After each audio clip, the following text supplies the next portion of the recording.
Hey there, this is Jason, and it's a rainy Southern California day. We don't get too many of these, so I'm taking full advantage of this. The ground is soft, the weather is cool, my trees are dormant, and now it's time to start correcting some of the mistakes that I've been making over the last several years in terms of where I've been planting my trees.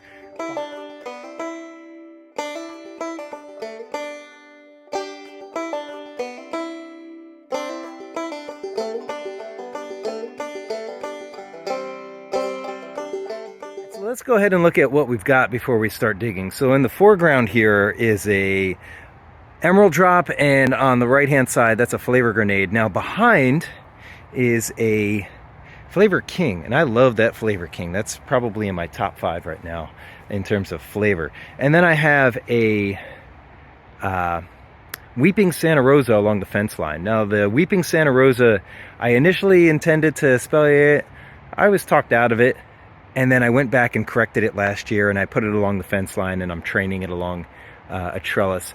But when I did that, I already had my pluots in the ground. And you'll notice here, if I just look at the ground, you'll notice that things are just a little too close together.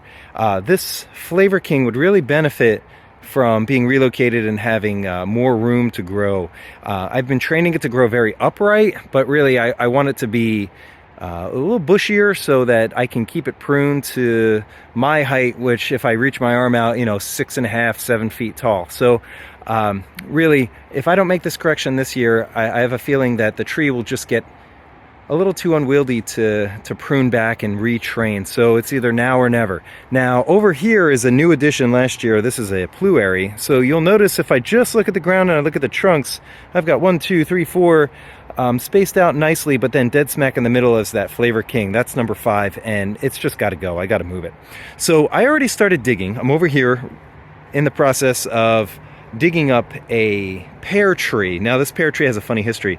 I actually went to a scion exchange last year, got some pear scions, and then I said, well, I don't have a pear tree. So I went ahead and bought the pear tree after I picked up the scions. Normally you do it the other way around, but I did it a little backwards last year. Nonetheless though, this is where I want to put my Flavor King, and the pear is in the way. So the pear's got to go, and the Flavor King is going to go down here. Now you'll notice the chickens are taking full advantage of this opportunity. There's a lot of earthworms here, especially with the rain. They've already come up to the surface, and then with me digging, they're just having a field day. So what's my method? Well, I do have a spade shovel back there, and you might think, well, I'll just dig around. Maybe if there was a 15-gallon pot in the ground, I'd dig that circumference. And yeah, that's one way to do it, but actually I've killed quite a few trees doing that, and I learned pretty early on that that wasn't a successful method. So my preferred method instead is to use a pitchfork. And here's what I've got. This was just a regular old Home Depot pitchfork, nothing too fancy, but it does have strong tines. There's 4 of them, and what this allows me to do is come in and loosen up the dirt and keep the roots mostly intact. I'll lose some of the finer roots, but the big, thick, heavy-duty roots there, I'm not going to come down on top of those and chop them in half like I would if I was to dig into the ground with a spade. So if I feel some resistance with my pitchfork, I'll stop and I'll move it over a few inches just so that I'm not coming directly down on top of a major root.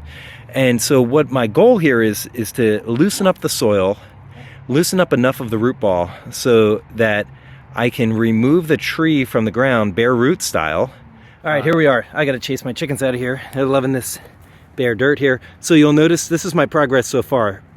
A lot of the main roots are still intact. A lot of these finer roots here that absorb much of the nutrients and moisture are still intact. That's crucial for a successful transplant. So I'm doing 2 things. One, I'm always working in the direction of the roots. So if I'm going into the ground, I'm digging in and I'm lifting up gently to loosen the soil. And then when I have soil that I want to dig out and scoop out, I'll use the tongs, I'll turn them, the tines, sorry, and I'll work that dirt out like this. I'm always working in the same direction, starting at the root ball and moving away so that I'm working with the roots rather than going perpendicular to them and potentially cutting them. So I'll continue to do this. Obviously, I'm being a little gentle here with the camera in my hand, but I'll continue to loosen up the dirt, and I'll do this on all sides.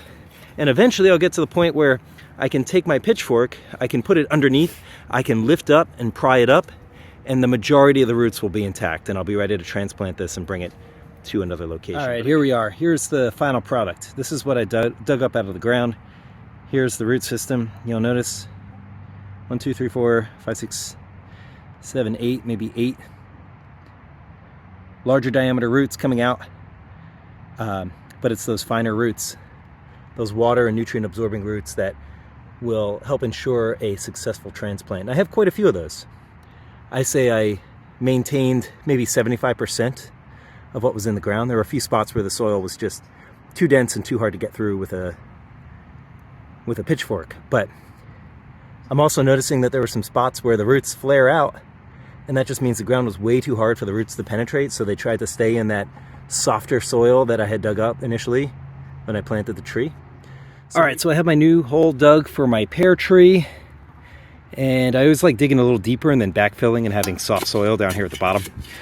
Now, before I put the tree in, I want to point out one thing. This is true if you have a new tree, whether it's coming home bare root in a pot or if you're transplanting like I am right now.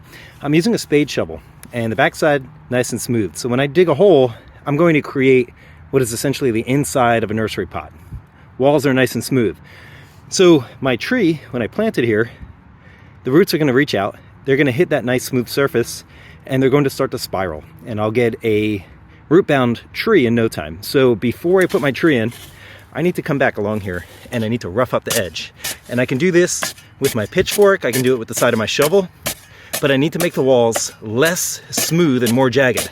This is going to give little nooks and crannies for the roots to reach into and hopefully break through so that I can get out of this hole and into the native soil in the surrounding area. All right, I'm back one more time. So I've put a little bit of soil in the ground just to hold the tree upright, and I want to make sure that I'm positioning this tree at the right height. And normally, you know, you make sure your rootstock isn't submerged, so I got that all done, right? But this line here, I've had quite a bit of mulch around this area. Then this line is a wet mark from where the mulch was, and that's not necessarily where I want to put the soil back to. I definitely want the soil to be lower than that, where the roots flare out. But even more importantly, since this is an established tree that I'm transplanting, I want to look at the root hairs. So I've got some back here, I've got some here, and I want these to be in the top layer of the soil. I don't want to bury them too deep. As I'm piling soil back on, I'm sometimes putting dirt underneath to support them so they don't sink too low. And I'm also using my hand to push them down to what I think is the right level. And for me, that right level is within the first 6 to 8 inches of the soil, to the top of the soil. So this is sort of a careful little process here. I'm not just throwing dirt back in. I'm carefully making sure that my root hairs have the greatest chance of success by putting them in the upper layer of the soil so they can start sucking in moisture and nutrients as soon as this tree starts to come back to life again in a few months. All right, so here's one last look. You can tell I'm running out of daylight. I've been out here for quite a while. So my Flavor King, which used to be in the middle, it is now gone. I have to rearrange some of these landscaping rocks and fill in some of the holes, but here's Flavor King over here, brand new home. This is where the pear used to be. The pear is now moved. Flavor King had some really deep roots. It was in the ground for a year longer. It's definitely more challenging to transplant.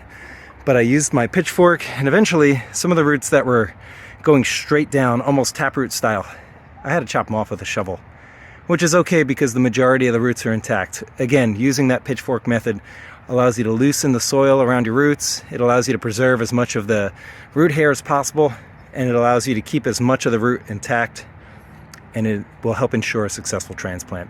I'll do an update on this video come springtime. If I get green leaves on this tree and it needs a year to rebound, that's okay. And if this is back in full production again by next year, I will be one happy guy because I love this Flavor King.